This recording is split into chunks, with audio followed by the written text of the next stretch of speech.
Em really doesn't mind you earning a little money on the side, Dryden. She'd just prefer it if it wasn't selling secrets.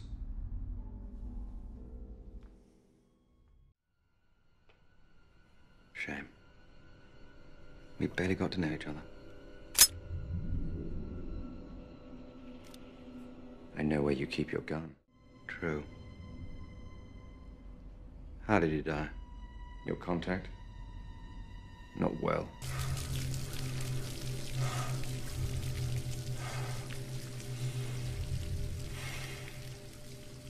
Well, you needn't worry. The second is... Yes. Considerably.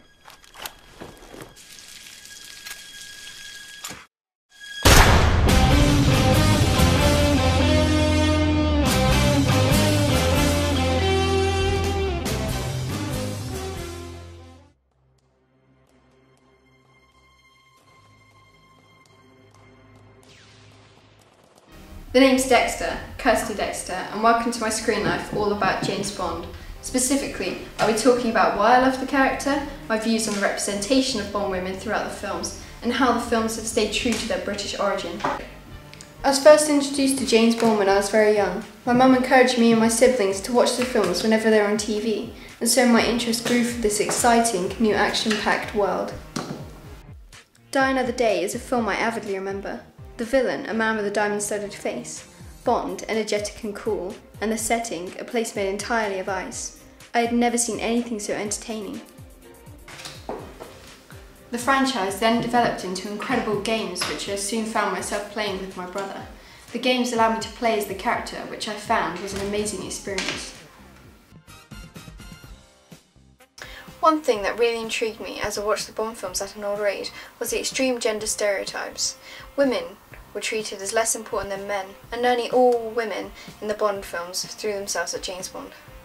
You Only Live Twice is a film that shows the stereotype very clearly. Rule number 1 is never do anything for yourself when someone else can do it for you. And number 2? Rule number 2, in Japan, men always come first, women come second. I might just retire to here. I'm used to watching films with women's stereotypes, with most films being directed, produced and written by men, and the Bond films are no exception. It's a film franchise based on the books written by a man, Ian Fleming. They are also directed and produced by men, and also featuring a man as the main character. The stereotypes of women are to be expected, and now they're a major part of everyone's idea of James Bond. Personally, I find this whole aspect quite amusing, as it is very unrealistic, and without it, James Bond would be a very different character. James Bond is a British spy, and so it's expected that in the films there'll be many references to Britain. I thoroughly enjoy this aspect of the franchise with being proudly British myself. In Dr. No, the producers Harry Saltzman and Albert R. Broccoli were adamant that the film be directed by an Englishman, someone cultivated enough to understand the world of 007.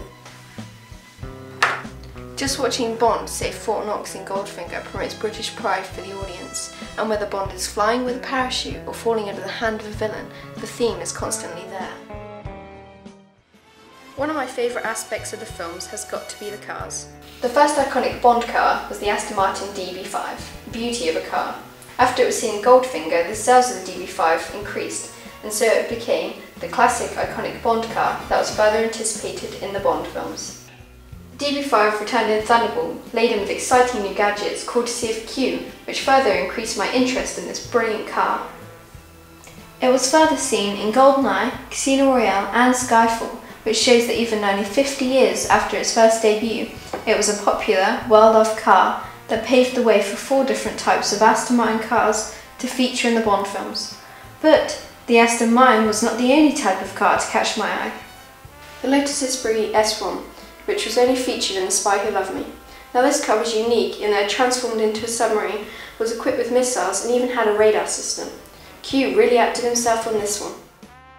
I could continue talking about my love of all things Bond, but time is running out, so I'll leave you with a montage of classic Bond moments. Thank you for watching. I admire your luck, Mr.